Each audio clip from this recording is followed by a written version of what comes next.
Well, I'm on the winning side. Yes, I'm on the winning side. Hello, friends, and welcome to the Winning Side Podcast with Jeremy Coburnett, pastor of Victory Baptist Church in Roanoke Rapids, North Carolina.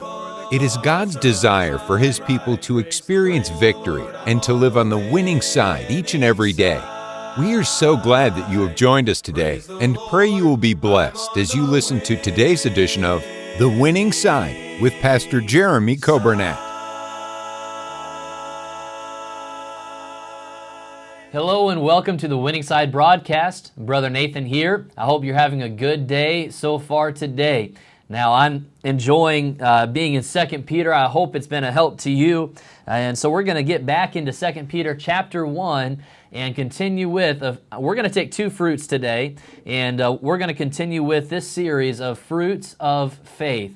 And so let's hear a song, and then right after the song, we're going to get into it. And we're getting right to a song because I'm looking on the list here, and there is no birthdays or anniversaries that I know of that are today. So I guess we'll just have to wait until, and it looks like tomorrow's the same way. So, but at least tomorrow we can talk about the Saturday birthdays and anniversaries. There's a few of those.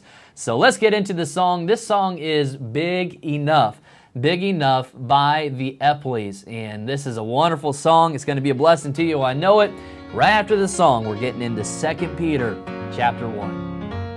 I've sailed through troubled waters on the stormy sea of life.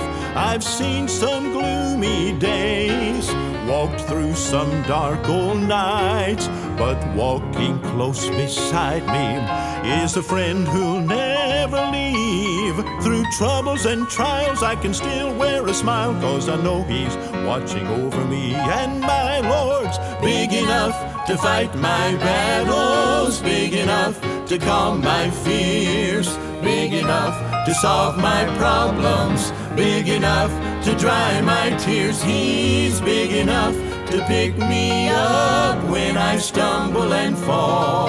And when I come to the banks of the chilly Jordan River, He'll be big enough to carry me across.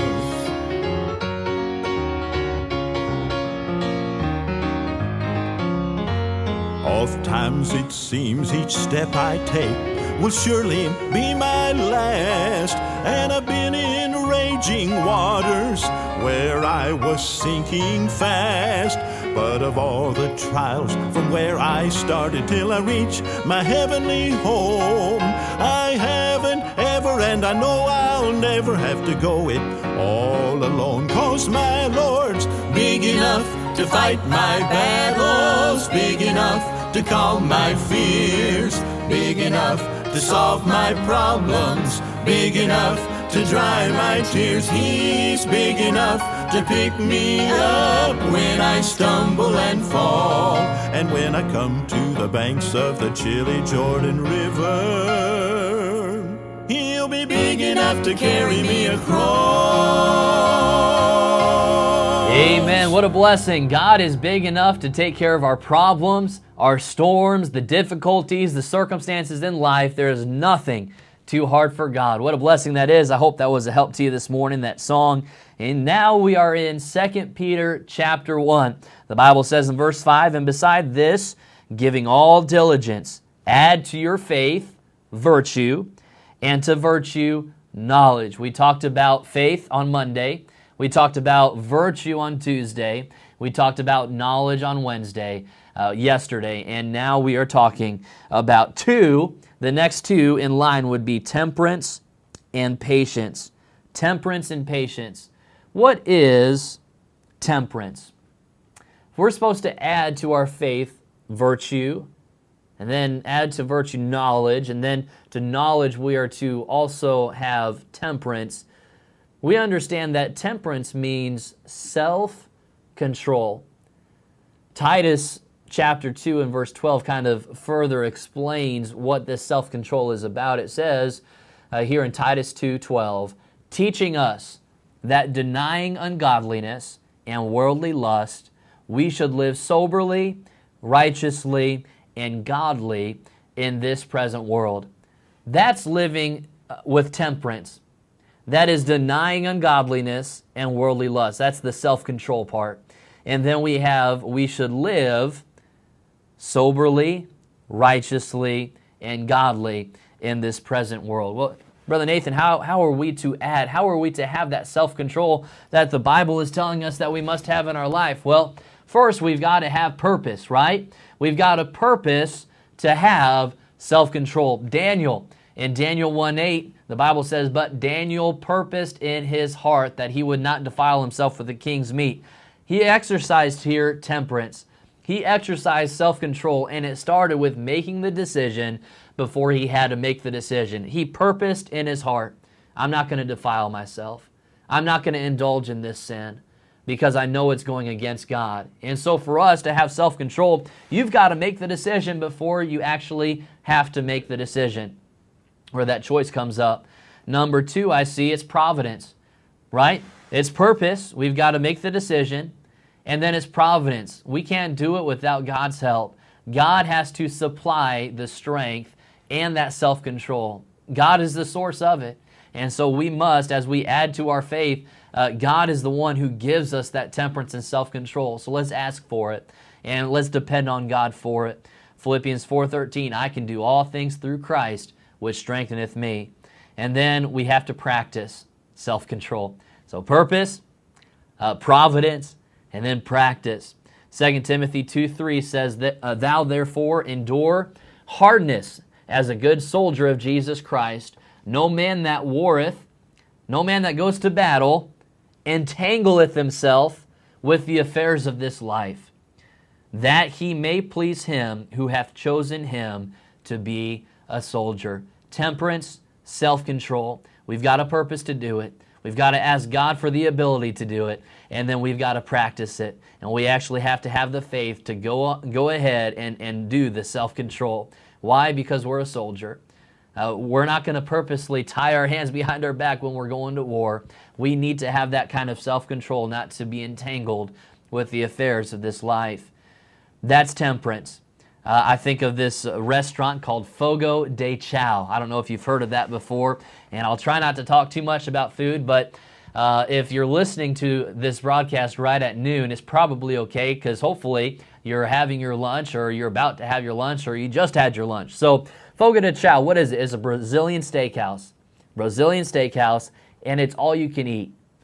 So they bring out these different meat dishes, the top sirloin, the bacon wrapped filet mignon, the ribeye, all the different kinds of meats. And they're on these big skewers, and you just have that green coaster that says, hey, bring on the meat. And so they come and they ask if you want it, and you load up your plate. Now that place is a very hard place to have self-control, to have temperance. So if you're going to go to Fogo de Chao, you've got, if you're purposing not to overeat, then you've got a purpose to do it. You've got to ask God for help, and you've got to practice it while you're actually there. But Fogo de Chao is an easy place to kind of lose control and eat too much, right? Especially meat. That'll probably last you for 2 weeks to digest. But anyway, just a little bit of an example application that we can have about temperance, right? Self-control. We must add that as a fruit of faith. And then this next one is patience. What is patience? It's steadfastness. What is steadfastness? It's standing firm. It's not moving. It's waiting. It's not wavering, right? James 1:2 says this, my brethren, count it all joy when you fall into diverse temptations, different tests, knowing this, that the trying of your faith worketh patience. But let patience have her perfect work, that ye may be perfect and entire, wanting nothing. I think about patience, and I think of the opposite of patience, which is maybe when you go to a fast food restaurant. It's called a fast food restaurant for a reason, right? You're supposed to go there, order, get it quickly. But if you're have some similar experiences like I do, there have been times I've gone to, I'm not going to name the different restaurants, but I've gone to fast food restaurants, and it's taken forever to get food. And that's where you lose your patience, right? You almost want to go back into the kitchen and get it yourself. But fast food really is not associated with patience. However, the Bible tells us as a Christian, we must have patience in our life. We must have this steadfastness. We must stand firm. A lot of times we get tired of waiting. We get impatient. And we're thinking, well, God, you're supposed to do something now. I have a need. It needs to be filled, and there's a timeline. And God, what are you going to do? I'm waiting for you. And then sometimes we kind of lose our patience, and we try to fix something ourselves and realize, man, I just made a mistake. I should have just waited on God. And a couple benefits I'll give you, and we'll be done here. But benefits of patience. Number one, when you have patience, that steadfastness in God, you just believe God will take care of it. That's why you have patience. Number one, it gives us confidence. God is in control. I don't have to move from my stand right now. I can stand firm with confidence, knowing God is going to take care of whatever I'm going through. That's what patience is. And patience, the benefit also, in addition to confidence, is comfort. I know God is going to take care of it. That's the confidence. Therefore, I'm comforted in that fact. I can wait on God. They that wait on the Lord shall renew their strength. They shall mount up with wings as eagles. They shall run and not be weary, and walk and not faint. That's what we can do as Christians who have patience. And then also there's contentment, and we just read that there in James. It says that ye may be perfect and entire, wanting nothing. We're content.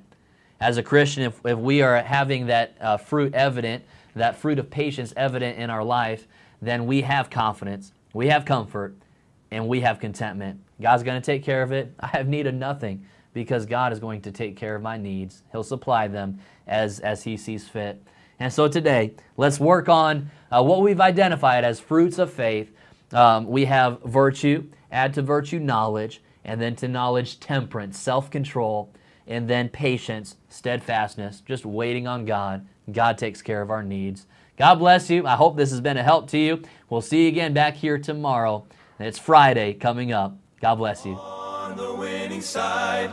Yes, I'm on the winning side. Thank you for joining us today on the Winning Side Podcast with Jeremy Coburnett, pastor of Victory Baptist Church in Roanoke Rapids, North Carolina. If today's episode encouraged you in your Christian life, would you consider sharing this daily podcast with a friend, a neighbor, maybe a family member, or a coworker? We are grateful for your help in spreading the good news of Jesus Christ. If we can ever be a help to you in any way, please let us know by calling or texting us at 252-308-4600. Thanks again for listening today, and we look forward to having you join us again next time on the Winning Side Podcast with Jeremy Coburnett. Place me on the winning side. Well, I am on the winning side. Yes, I'm on.